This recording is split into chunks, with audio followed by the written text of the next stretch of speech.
So the next presentation after this very good general outlook is coming from the value identification, Eddy Travia, CEO of Coinsilium. May I have you on the stage, please? And following the presentation, we will have 2 or 3 questions, but first the presentation. Thank you, welcome. Thank you. Thank you. Yes, good morning. This works? Okay. Always a pleasure to be in Istanbul, a city I really appreciate. So I'm going to talk today about the value identification in the world of blockchain. I've been investing in this space for the last 4 years, which in the world of blockchain is a good part of the history in terms of investing and helping startups to grow. So that's why just here a few lines about what I was doing before. I was working in China in private equity, and we created with some partners Sitcoin, which was at the time the world's first global incubator in the space. So the idea was to help startups in the ecosystem of digital currencies to grow, to develop. And at the time, if you went on AngelList, for example, you could see only a few dozens of startups in this space if you type the keyword Bitcoin. But today, obviously, if you type Bitcoin blockchain, you're going to find a couple of thousands of startups on one platform. So we organized the first digital currency event in Asia called Bitcoin Singapore, and then that was in November 2013. And then I was nominated among the top 3 most influential investors in blockchain. But that, to be honest, at that time, there were not so many investors. So Coinsilium, quickly, briefly, it's a company that we created in the UK, and we were the first company to float in this space on an exchange called Next Exchange. And we have invested in 17 blockchain companies since then. And just a quick word about blockchain technology. I think it was quite relevant to see that Harvard Business Review now categorizes blockchain as a foundational technology. And I think, as we've seen in the previous speech, and you can read also in the media and some reports, we can feel that blockchain is having a long-term impact, or at least we believe it's going to have a long-term impact on various technologies, on various industries and infrastructure. And I think, in a way, has been made before a parallel with the internet. The fact that it's going to change the way we interact with value and the way enterprises interact with value and data, potentially as powerful as the change that internet has brought to us. So before we go into the new challenges posed by this ICO era and all the, let's say, buzz we have heard this year about ICOs and new ways of raising funds, just give you a quick overview on the type of companies that have invested in this space. Now, a lot of these companies, and as you can see, you can recognize many banks and stock exchanges and large funds or large institutions, they have invested in this space either in startups, or they have created their own projects, or they have bought out startups and in a system that we call acqui-hire, because talent is very scarce in the world of blockchain. There are not so many engineers, so many entrepreneurs with a deep understanding of blockchain technology. So a lot of these companies had to actually buy startups so that they can acquire both the technology and the talent. And as we can see, there is the whole experimental phase of proof of concepts, etc. And this has been the work that has been done for the last couple of years. And most of the investment, as you can see, has been happening around 2016, end of 2015.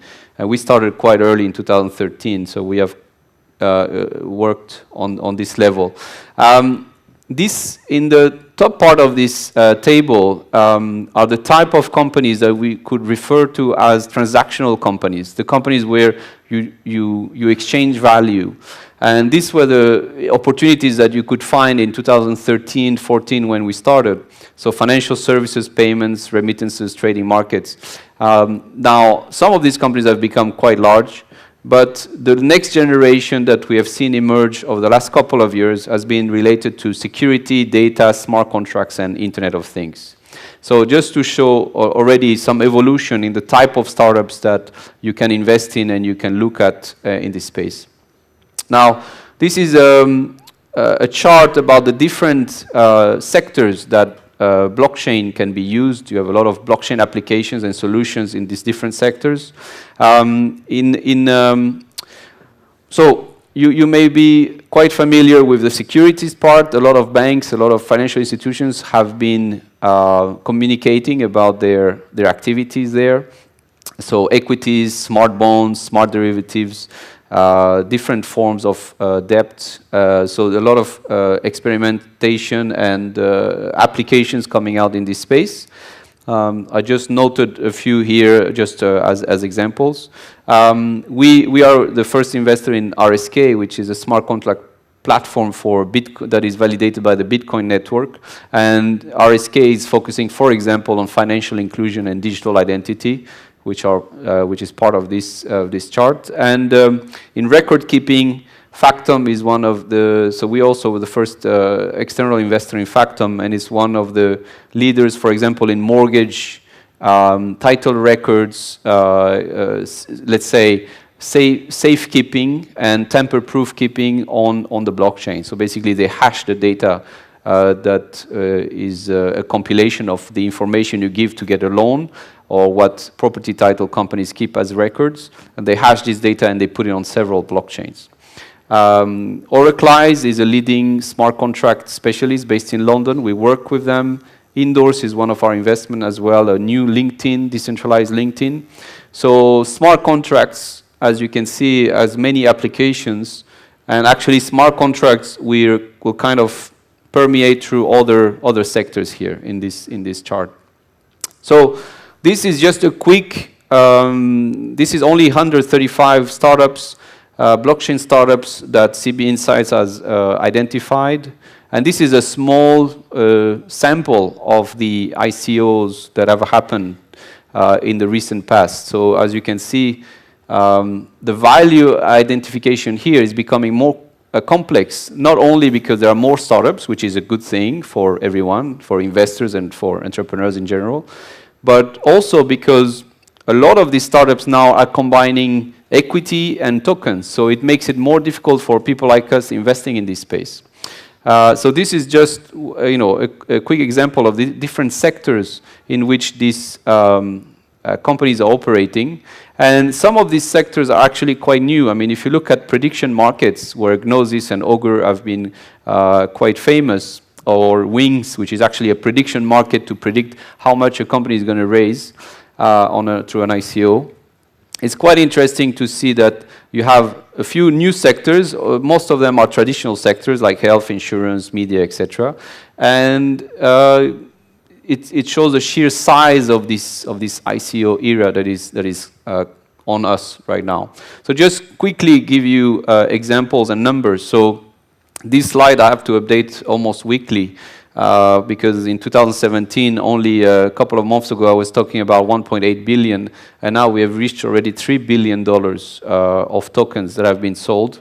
Of course, the problem in denominating with dollars is that you also have to keep track of the Ether price and Bitcoin price, because all these ICOs are taking place in cryptocurrencies. So in 2016, this movement caught a bit the industry by surprise. We were not expecting such a wave. And in 2016, I remember First Blood in September, which is a gaming platform raising $5 million in a few seconds.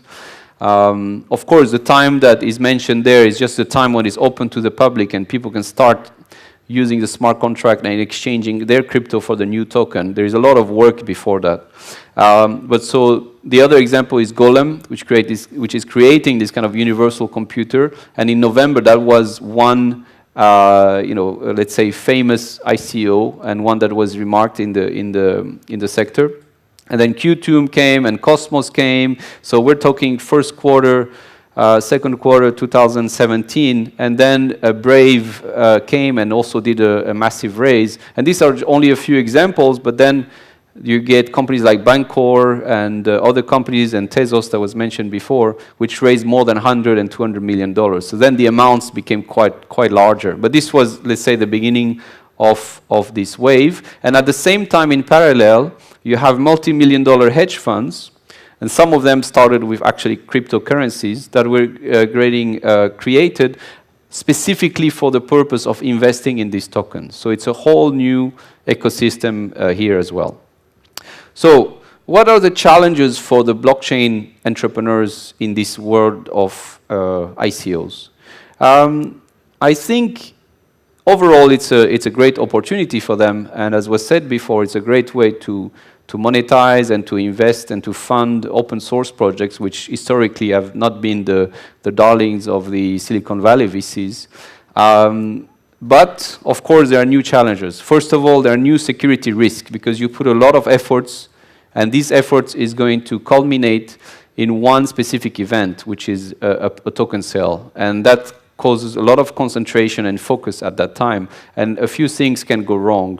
Actually, many things can go wrong, but these people are working hard to prevent it. But there are Slack scams. So, for example, Slack is no longer a channel used by these entrepreneurs anymore because it's not secure at all. Site hacks, phishing, fake sites. Some hackers create completely fake sites that are reproducing the ICO site. So this is one of the risks. There is more pressure from legal and tax risks because until now, it's not very clear how legally an ICO is taking place. It's not so clear the tax implications as well. So some of these ICOs may get bad news in the future when the tax authorities come and ask for money, which is a risk here. Now, the one sector which I think is not often maybe discussed is that this, and I can see firsthand because I work with a lot of companies doing ICOs, it distracts them a lot, and a lot of the focus goes on the token generation event, and not necessarily on the product development, because it's difficult to do both and be focused on both. And basically, the entrepreneur is distracted in a sector which the entrepreneur is not usually so comfortable or likes to spend that much time, which is basically raising funds.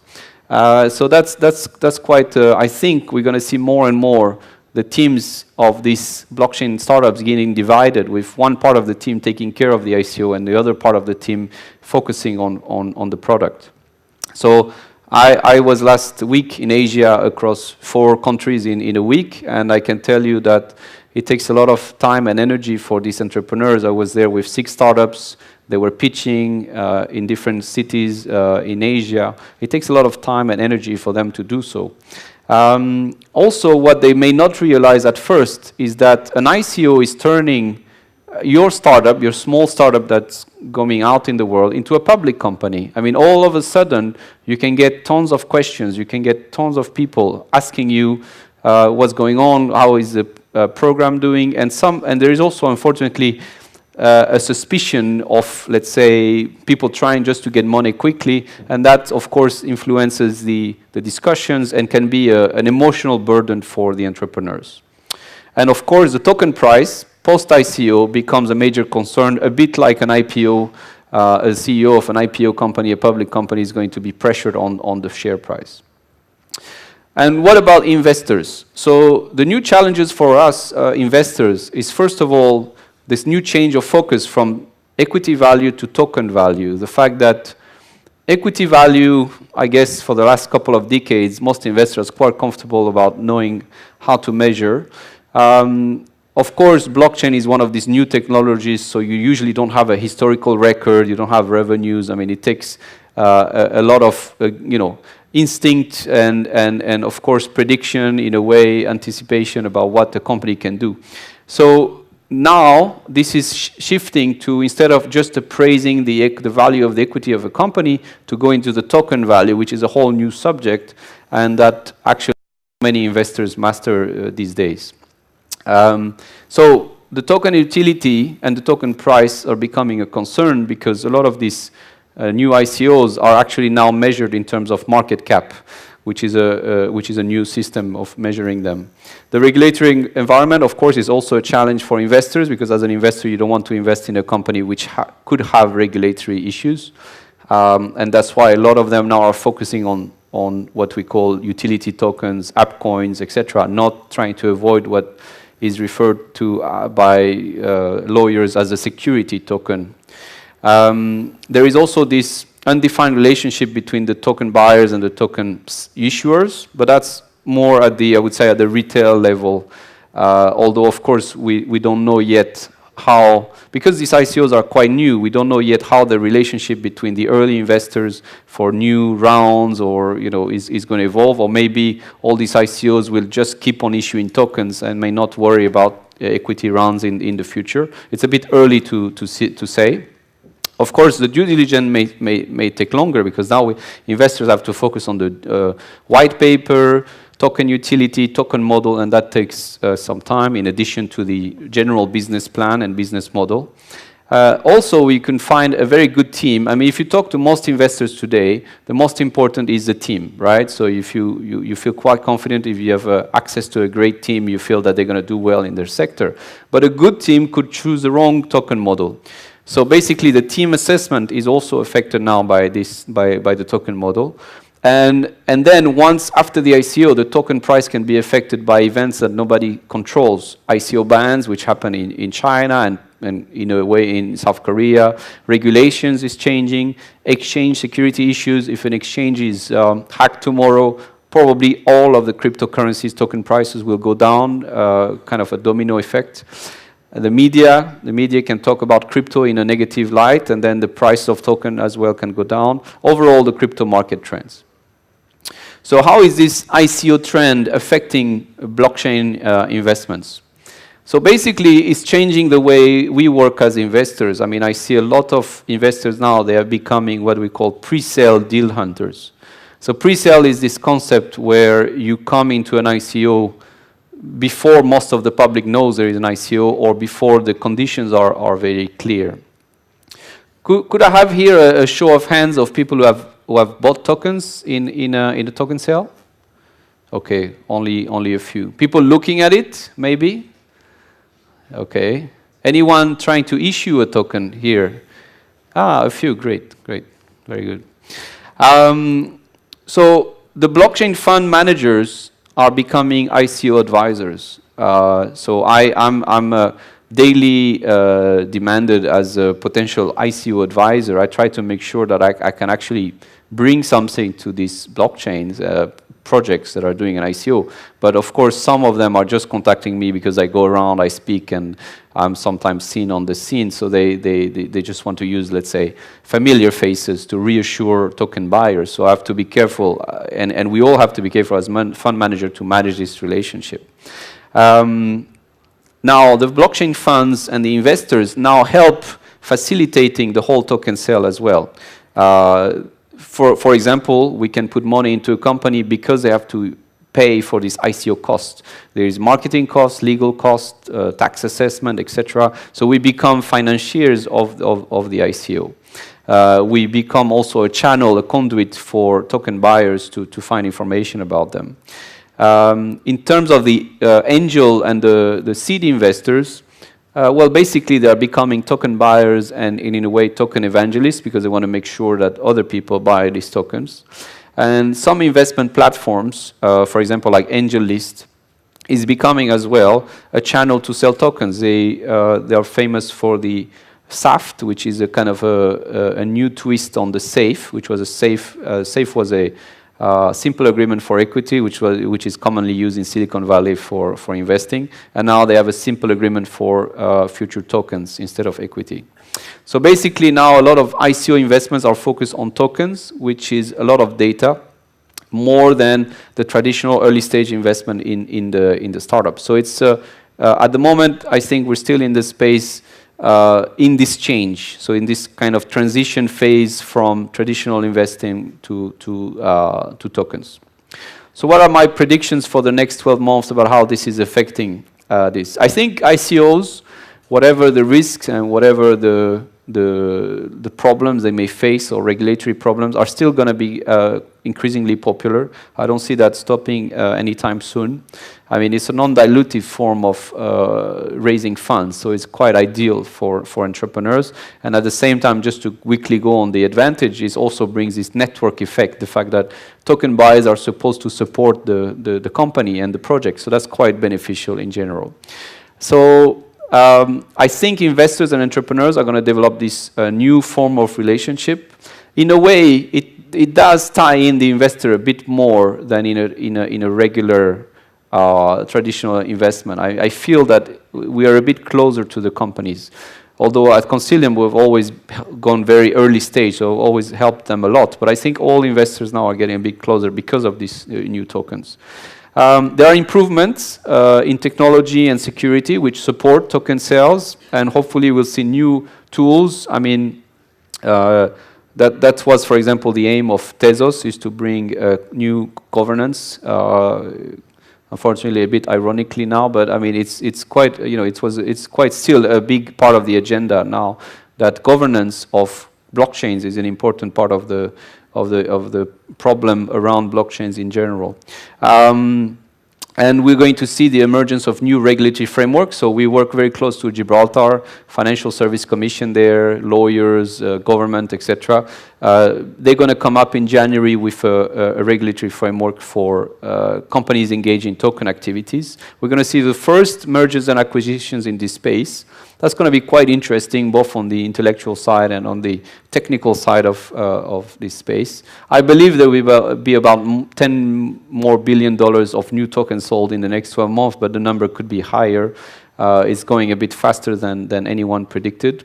And so, as a conclusion, tokens are really emerging as a new asset class. I mean, that, you know, that it's not really a question anymore. It's a new asset class because it's there, people buy it. There are billion-dollar trading every day of cryptocurrencies in general. So basically, the whole ecosystem now is building the foundation of what we can call a token-based economy. Thank you. Thank you for your presentation. So maybe we can have 2 or 3 questions concerning your presentation. Anyway, so I'm seeing hands. You can give the microphone to anyone. Here in front, there is a question. Many thanks for the presentation. It was great. Thank you. I have a question about the funds. So apparently hedge funds are extremely interested in ICOs. Yes. What do you think about the future of other funds? How will they keep up with this ICO, the blockchain technology? Maybe some special funds will be created just for this purpose, let's say crypto funds. And how about the regulation side? Okay, so yeah, I mean, crypto funds are clearly being created right now for focus on this. I think when you mention funds, you probably mention larger funds that are, let's say, traditionally investing in this kind of opportunities. I think what is interesting is to look at why ICOs have taken this world of blockchain by storm. I think traditionally VC investors, they were not that knowledgeable about blockchain. So you had a lot of companies that were always trying to go, for example, directly to the market. We mentioned colored coins. They're trying to find a way to tokenize shares in a way and to try to find new ways to raise capital. So ICOs are a reflection of that. In terms of how funds can manage that, well, a lot of funds that are, let's say, leading this space and starting to take risk.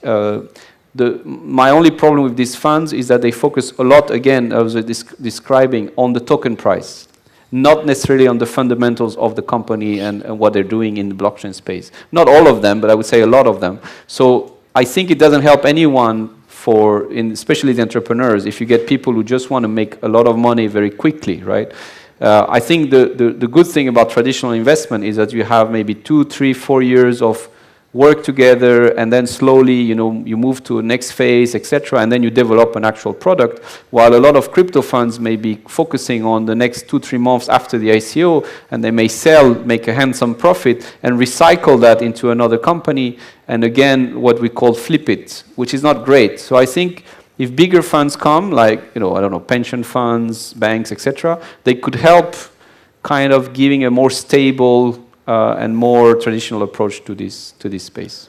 Okay, and more question, yes, please.